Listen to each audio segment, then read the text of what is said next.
All right, working from here, we're going to be working back and forth in rows and skipping the last single crochet at the end of each row. So you'll chain one, turn, and work all the way across the row.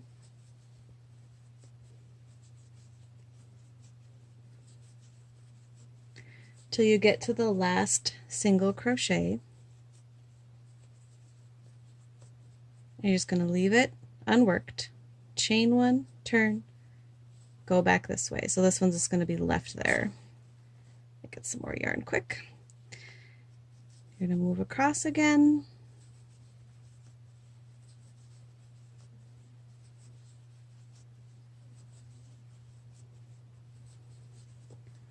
All the way almost to the end, to that last single crochet. Leave it unworked. You can kind of see this one is left, that one was left at the beginning. Chain one, turn.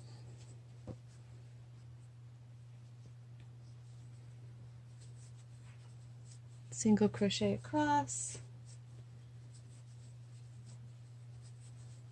until you have just one left. And you'll do this until the pattern says to stop. On this big yarn, I would actually stop here, but that gives you the idea. You're kind of making stair steps up the side of the sock.